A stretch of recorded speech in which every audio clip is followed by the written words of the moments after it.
Hey guys, welcome back to Andy's Dinosaur Reviews, and today we're going to take a look at one of the brand new Papo figures for 2020. This is one of the last figures that we have to take a look at, as after this we only have one more.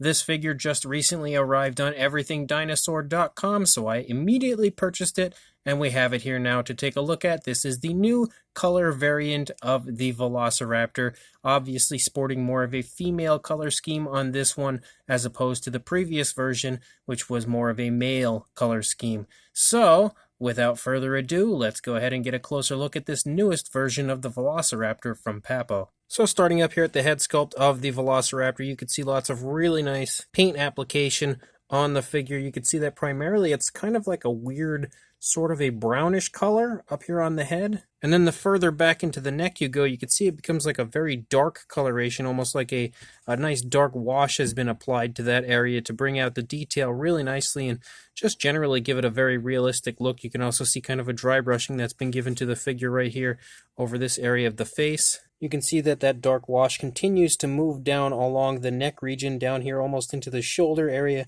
of the Velociraptor as well. Once you open the mouth, of course, you do have the articulated jaw. You can see that the inside of the mouth is colored quite nicely. There is some beautiful tones of color chosen for the inside of the mouth, and they've also given it a really nice realistic look with a beautiful gloss coat inside the mouth, which is something that Papo sometimes does and other times decides to skip out on. However, I'm really happy to see that they did choose to give the Velociraptor a nice realistic gloss coat in there. You can also see that the teeth are not really all that nicely painted. They're actually kind of sloppy for the most part. Definitely very sloppily done for what I would usually expect from Papo, which is definitely a bit of a downside. So, unfortunately, some very sloppy painted teeth, but I mean, I've seen worse for sure, so it's not the end of the world, but it's not the most appealing Papo figure paint-wise, in the mouth area at least. And then you can see that the eye is painted quite nicely. There is no sloppiness as far as that eye placement goes on that side or on the opposing side. And the eye itself also sports a really nice gloss coat to it, so that also shines quite realistically. We have actually reviewed the sculpt of this figure previously, so we are not going to really review anything sculpt-wise. We're just going to pretty much take a look at what's different on this one in comparison to the previous one. You can also see a beautiful dry brushing that's been applied to the top of the head, bringing all of that scale detail on the head out really, really nicely. Then once you get down here into the body, you can see lots of difference of color with like black spots and like white spots. Actually, it's like a kind of looks like black, but at certain points it kind of just looks like a dark brown. And then you have this kind of lighter brown, which is almost like the primary body color. And it's a very, very nice appearance, I think, for a female Velociraptor. It almost looks like a female duck with the way it's been painted. Almost like similar to like a female mallard duck with the way that the females look and just have that really nice kind of almost like a speckled type of an appearance with the different mixtures of brown. And that's really nicely applied to this version of the Velociraptor. Coming down into the arm, you can see almost like a chocolate bar type brown that kind of runs down the length of the arm in the feather area, and then it runs down here as well with a nice white area in between, and that allows for some pretty nice kind of flashy looking feathers here on the arm sculpt of the Velociraptor, but again, very nice darker female-like tones, I would say. The hands are also painted quite nicely. You can see a very nice coloration chosen for those, very nice and realistic. And the nails as well are painted beautifully, which you can see right there. And they also have a bit of a gloss coat to them, so they shine quite realistically. As we continue to run back into the course of the body, you can see some more really nice coloration here in the thigh area, again with all the different mixtures of like the white spotting, the brown spotting, and the lighter brown, and how it all kind of plays off of each other. It looks really, really good, and you can also see again some areas sort of sporting that nice darker wash, bringing the detail out really beautifully. In one area you can really nicely see that on would be the feet. There's a very nice dark wash included on the feet. You can also see the nails are painted really beautifully down here on the feet. They look great. As we move back up here into the tail, this is one area that is very shocking to me. You can really, really see the seam here for the tail, and that is not something I'm used to from Papo, as they normally do a great job of kind of concealing the seams and not really allowing people to see them, but this one has an extremely visible seam here on the tail, and that is, again, very, very shocking as far as Papo goes. And then we move out into the tail feathers of the Velociraptor, and you can see some more nice paint variation. They've kind of run black around the middle and then around the outer rim of the feathers with a little bit of white dry brushing that they've applied in certain spots. On the underside, you could see some nice white coloration here.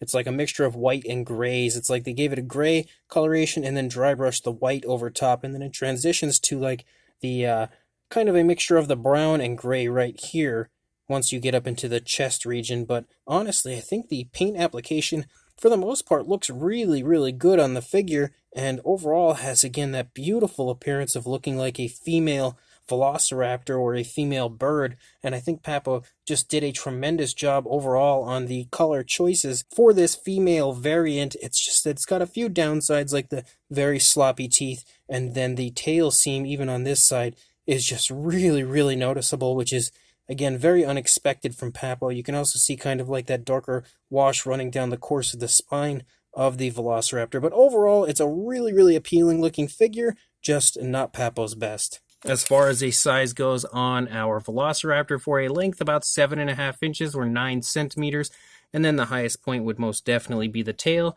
You were looking at about 4.25 inches or closing in on 11 centimeters to the top of the tail. And the raptor does nicely balance, I will say that, because it has the kind of arm here to hold the raptor up, as this leg's kind of taking a step on this side. This leg here on this side is planted, so this arm is actually up off the ground a little bit, but with this leg here being planted and this arm kind of touching over there, it balances really nicely overall, and I think looks great as far as the positioning of the body goes. But for a size comparison, there is Mr. Papo T-Rex, the Attack Pack Golovosaurus, and Robert Muldoon next to our Velociraptor figure right here, and you can see again roughly what the size is of the figure. If you happen to have one of the previous releases of the Velociraptor with that more male, kind of brighter color scheme, it is definitely the exact same size. It's the same sculpt, everything is exactly the same, except for the new paint job. So hopefully if you have that, you'll already know what the size is, but if not, then hopefully these figures here will help you. And just kind of talking about the seams, right here in the neck actually is a really visible seam as well, which I for some reason just kind of passed before, but that's definitely another area that's a little ugly as far as this figure goes, and the seam issue that this Papo Velociraptor happens to have. But as far as this raptor figure goes, I still think it is a really nice looking figure overall, and definitely has a beautiful appearance to it. Again, a very almost majestic like appearance to the way it's just kind of running along, and has that beautiful female like plumage all over it.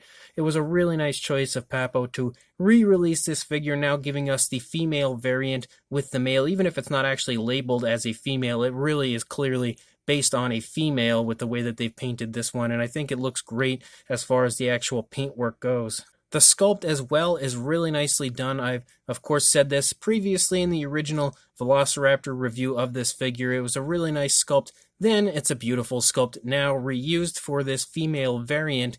The only downsides with the figure, I would say, is the seam issue. And then, of course, there is a little bit of sloppy paint in the teeth, but that's potentially something that might just be limited to mine, and it may not be a widespread issue. But those seams, I feel like, are probably going to be a widespread issue, especially that tail seam. The neck seam, I think, was kind of visible on the previous Velociraptor from Papo, but I don't remember the tail seam being quite so visible, and that is really, really visible on this one. So that is definitely a pretty big downside, honestly, as far as the figure goes. But moving past that, overall, I think it's a really nicely sculpted figure, a beautifully painted figure, and just generally a really cool looking Papo Velociraptor figure. It's just that the quality of Papo kind of seems to have dropped a little bit this year with a lot of their releases, but then again, this does tend to happen from time to time, as I believe the Allosaurus from last year wasn't really as great as I was expecting it to be, and now we have this kind of not so great Velociraptor from Papo, so it seems like they just kind of target certain figures to release them with a little bit of an underwhelming appearance, and I don't know why. But again, it's still a pretty cool figure. Overall, I am definitely quite happy to now add it to my collection. So if you would like to pick this up, I will include a link in the description to where you can do just that on everythingdinosaur.com. So make sure you head to the link in the description. Make sure you go buy this very cool Velociraptor figure from Everything Dinosaur, and make sure you like, comment, and subscribe before you do, and I will see you in the next review. Thanks for watching.